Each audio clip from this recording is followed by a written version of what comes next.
What's up, everyone? Welcome to my very humble channel, where today we're going to talk about stop counting calories to get lean. Because it's not about the calories, it's about how your hormones are working. It's a hormonal issue and not a calorie issue. Not tissue, but an issue.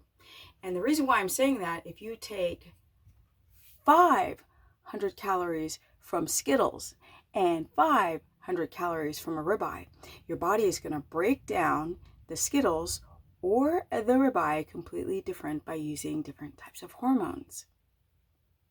So, is a calorie a unit of heat burned by 1 degree?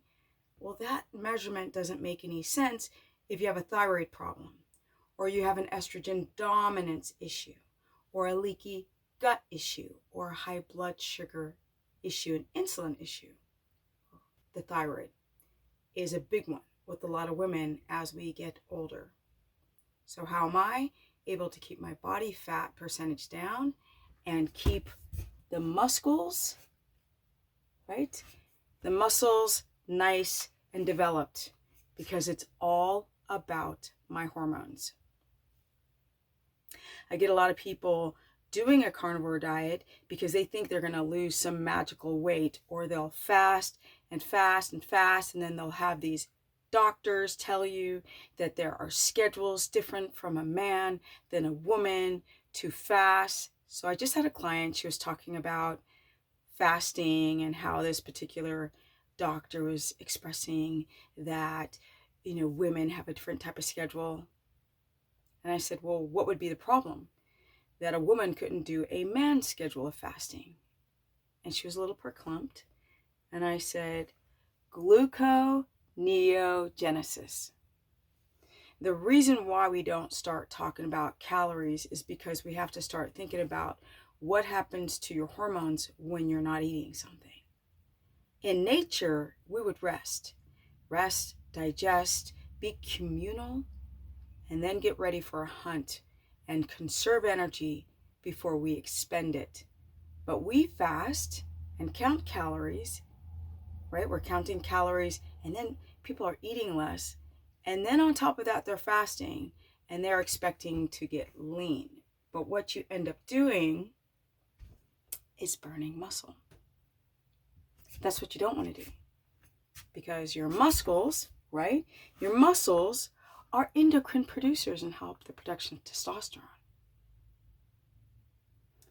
The hypothalamus is the master friggin' symphony director of what your hormones are going to do. So if you're not eating something, the hypothalamus has sensory that can tell it, and the pituitary can tell if you're eating or not. We're not hunter-gatherers. We're toxic. We've got heavy metals in our bodies. We're exposed to a ton of xenoestrogens that keep signaling our bodies to produce more estrogen. And what does estrogen do? Well, it makes the boobies and the breasts and the fat around the middle. And that's why so many men are having problems with their testosterone, and that's why so many men are taking TRT. Women don't know this. Men are going through sexual dysfunction, depression, they can't build muscle, and they're like, I'm going to the gym all the time, and I just caved in, and I started going on hormones, like women going on birth control pills. Well, now HRTs. But even young women are having issues with their cycles or their thyroid, and then they're counting calories. And they're like, well, I'm only eating 1,500 calories a day. This is what my client said yesterday. And I said, you're burning through your immune system doing that. The body isn't going to magically let go of fat unless the body feels like it's in a safe, metabolically flexible zone of homeostasis. That's a balance.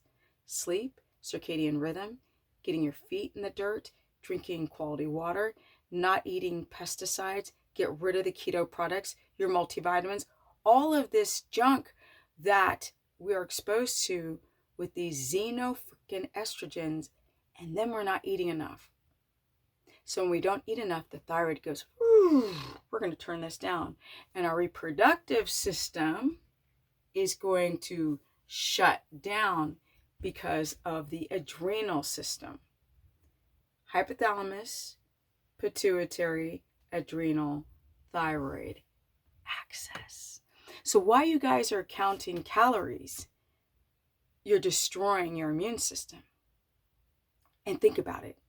Some people count per gram per kilo. So a gram of protein per kilo. And then some people test per gram of protein per pound. So you're going to come up with completely different numbers. Now I believe I weigh probably 150 something kilos, or sorry, not 150 something, that'd make me really big. 50 something kilos, which would mean that I'd be eating 50 something grams of protein per day. But if I go to by the per pound of weight, I'll be eating the double of that, right? So if I weigh 125 pounds, I'd be eating 125 grams of protein. That right there doesn't even make any freaking sense. So people end up gorging themselves on low-carb diets, and then they'll fast, and then their thyroid hormone shuts down, and then their reproductive hormonal, their estrogen rises, their progesterone hits the floor. So now you're becoming a fat-making machine, and people are losing muscle and water and this much fat, and they think that they're actually losing fat on a scale. I'm like, why would your body do that? The body would never just burn fat and keep the muscle. It's going to take away the thing that's going to make you starve faster, which is your muscles. It's a very delicate balance. If you're going to count something, count the grams. Don't give me percentages. Give me the grams. How many grams of total, or even in weight, because it's more accurate than ounces, how many grams of protein in your ribeye? Are you doing 150 grams? That's too much. Almost like 6 ounces. This is what my course is going to go down that rabbit hole and help you understand that you don't count calories. Because if your thyroid is running, if your T3 is down, and your blood sugar is skyrocketing because you're insulin resistant, and you're estrogen dominant, you're not going to lose any weight. And if you have lazy fat cells and you don't sleep well and you're insulin resistant overnight, you're losing water and you're losing muscle and you're unbalancing your electrolytes. That's it, my people. I hope this helps to try to be clear that there's all these body types that people try to connect themselves, the ectomorphs and the endomorphs. We got to look at the toxicity of our bodies individually. How have we jacked up our body? Because if you take my family members and you take me with a similar genetics, why am I at this age still able to produce muscle and be lean? It's because I've protected my adrenals and I'm on a ketogenic diet and I've balanced my blood sugar and my toxic exposure. That's huge, because if you're toxic, the body won't function properly. I don't care what diet you do. Supplements and running to a bunch of supplements is not going to fix you. You have to fix you. All right, guys, to learn more, go to stephanieperson.com. If you need a consultation, stephanieperson.com. I do have a course, $15 a month, through stephanieperson.com. And I'm also working on this challenge. It's so exciting. And these are the things that I want you to know between ounces and grams and a unit of heat by 1 degree, and how to burn fat, not by calories, because the less calories you guys eat, the more you slow your metabolism down and get fatter when you start to starve and start to binge on more. It's an interesting thing. Energy at 55 with 16 years doing keto straight and more to come, and I'm out. Peace.